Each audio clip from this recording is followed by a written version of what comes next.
donc 4D yaa ngi noonu waaw. les 3C la connaissance de soi la confiance en soi ak la croyance en soi.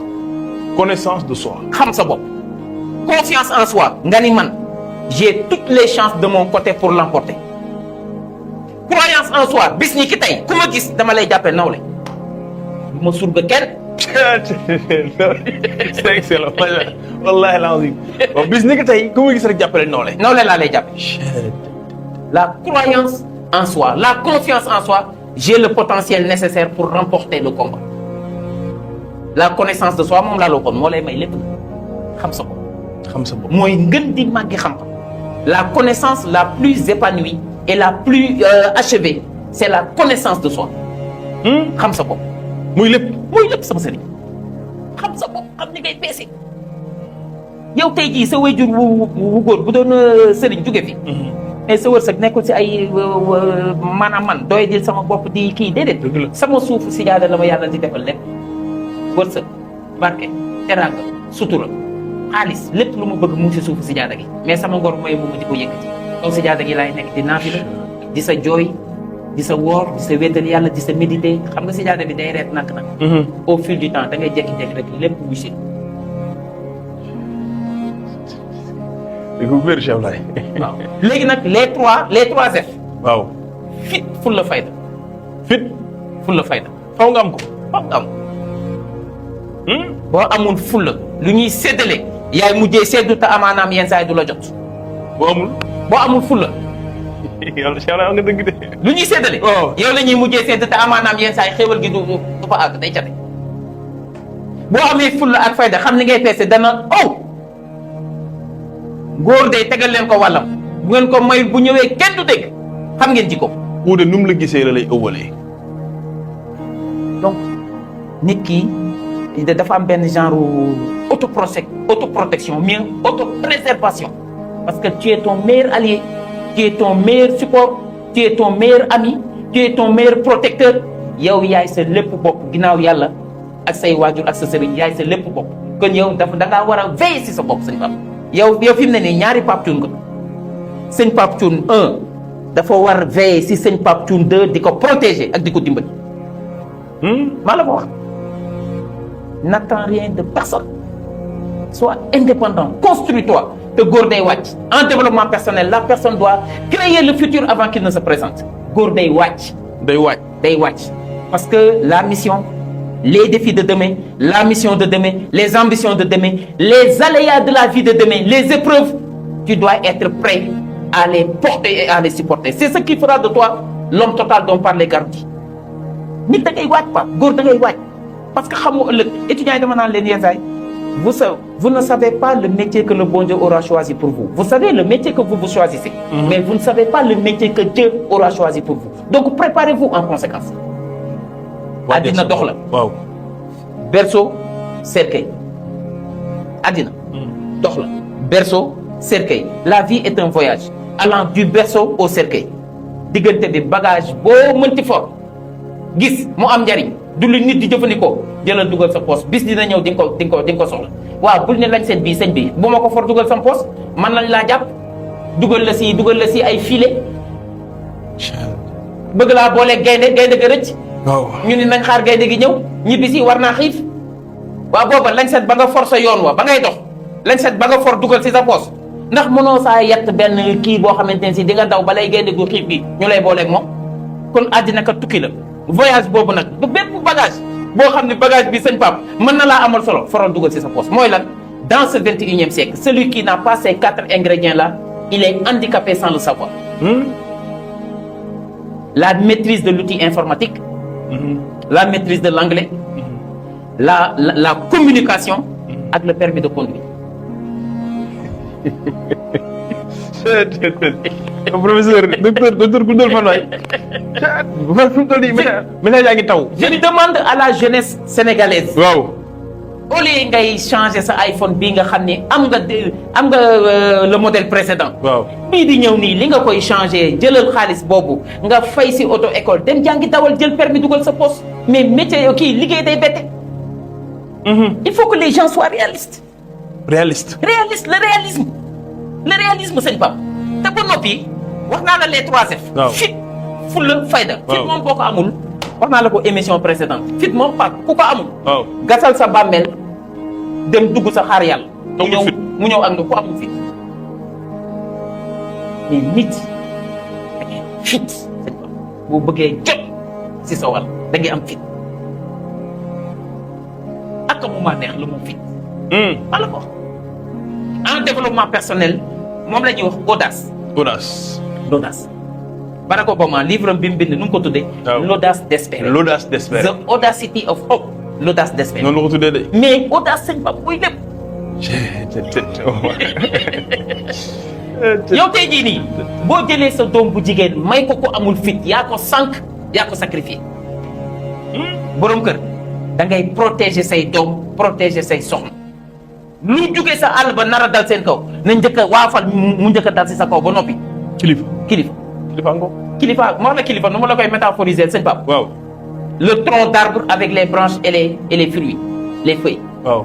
doom yi ñooy xob yi doom yi ñooy xobu garab gi soxna yi ñooy branche yi yow yaay tronc d'arbre bi. waaye ñoom war nañoo jaayu ngelaw ñëw ñuy jaayu mooy ñuy déconné. waaw di mer di perturber. waaw.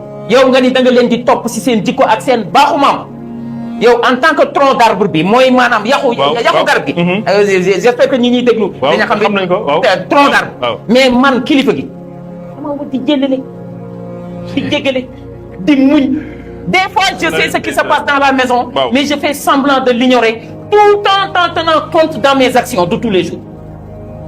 su ma jëfee rek ñoo xam ni xamoon naa lépp waaye damaa wax ku miin sa wax yàpp la kon bu garab yi bu maanaam branche yi ak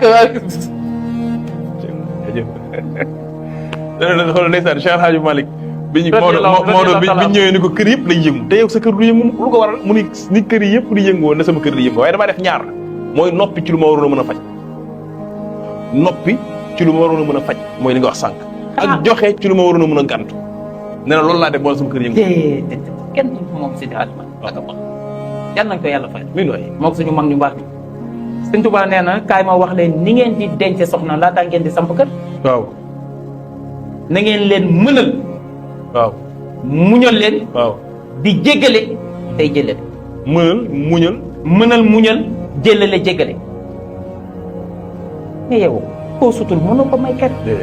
sa soxna buy maanaam sa soxna boo wàccee sa bopp ba yam ak moom comportement. waaw mais sëñ bi koo mënta muñ ay ayibam matoo ko kilifa. nga ni. sëñ Pape. waaw. en développement personnel. waaw si tu n'as pas le sens du dépassement. l'empathie, la philanthropie, la solidarité, un cœur pur et net. Javelisé.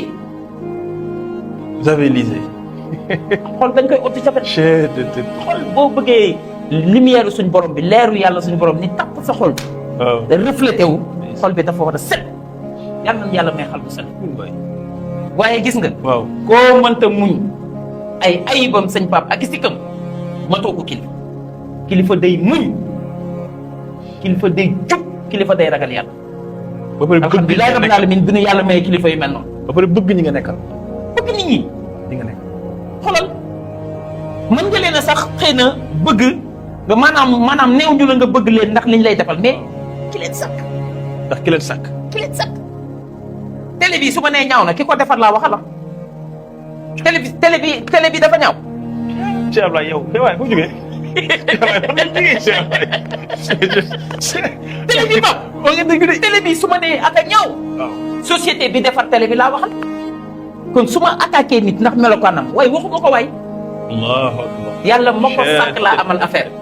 te nag jalla jalaaluhu ak amal affaire. yaa rek lay def. yàlla boxeur bu garaaw la.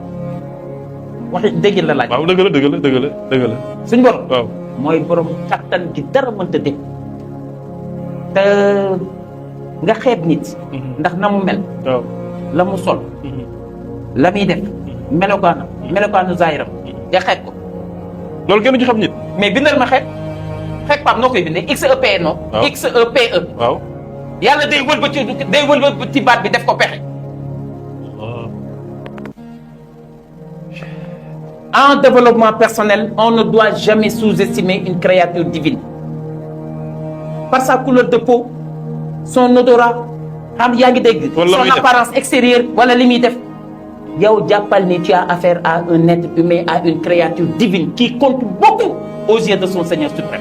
wala xad karam naa bani aadama. maa la ko wax mais xoolal boo ko xeebee bind nga XEP koo xeeb yàlla wëlbati baat bi def ko pexe XEP boo ko bindee boo ko wëlbatee baat lu mu lay jox du pexe la lay jox.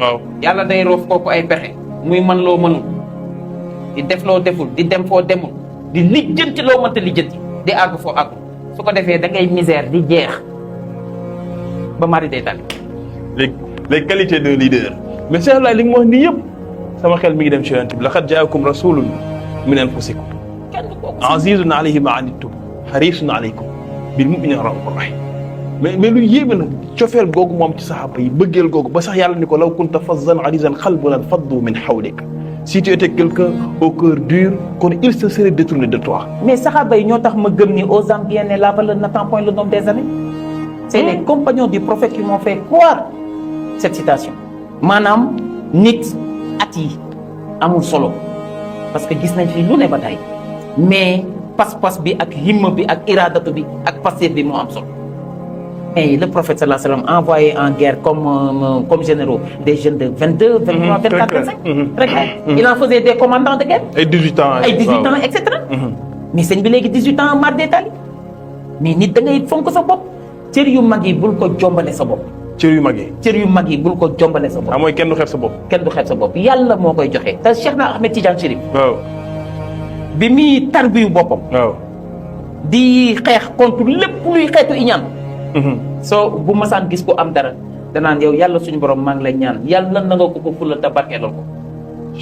pour xeex iñaan. pour xeex iñaan moom Cheikh na Ahmed Tidiane Chérif radiyallahu taala anhu. mais nit la personne en développement personnel la personne doit s'auto-éduquer et s'auto-responsabiliser. Pape nee naa la àddina du berceau au cercueil nooflaay amu fi sa maam da daan wax naan ki fi gën a sonn si àddina mooy ki fiy xaar nooflaay wala mu fiy xaar bànneex nee na kooku moo gën a sonn ñëpp. nooflaay am fi de. nooflaay am fi sëñ Pape. yàlla sëñ Cheikh nee na yàlla ci mashaq lañ bind waaye binduñu ci raaxa. wala xat karam na kii. insaan fi kabat fi kat loolu laa doon seet. kabat doon sëñ bi moo ñu rey. mais sëñ Cheikh Abdoulaye li ma bëgg ñu jeexal l'école bi sax dañu dese bariwul. dese nañu juróomi minute.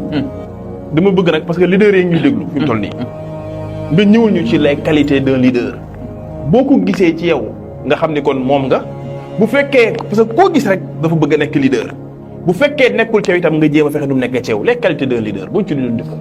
xam nga les qualités d'un leader. waaw boo xoolee si 3 F yi. waaw ak 3 C yi. waaw ak 4 D yi moom laa la doon résumer foofu. waaw waaye dinaa si jaaraat. waaw. un leader il doit être empathique et philanthrope.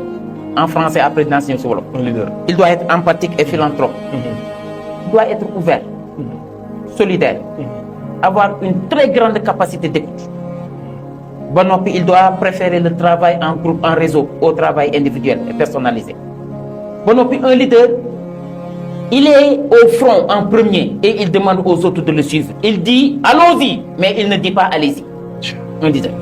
Un leader. Un leader. Ba noppi, il laisse avec les autres ce qu'ils ont et il partage avec les autres ce qu'il a loolu mooy leader ba noppi day nekk koo xamante ne si il dédaigne du verbe dédaigner repousser rejeter haïr il dédaigne le repos il dédaigne la facilité il dédaigne la corruption il dédaigne l'irresponsabilité il dédaigne l'inconscience professionnelle ba noppi c'est un homme pur. Grosso modo, un homme total dont parle les Garotti, l'homme total. C'est-à-dire c'est cet homme qui s'épanouit dans toute sa dignité humaine. Dans le chemin de l'espérance de Stéphane Hessel et de Edgar Morin, il nous parle de 2 barbaries qui sont en train de hanter le sommeil mondial. La barbarie humaine et la barbarie du capitalisme.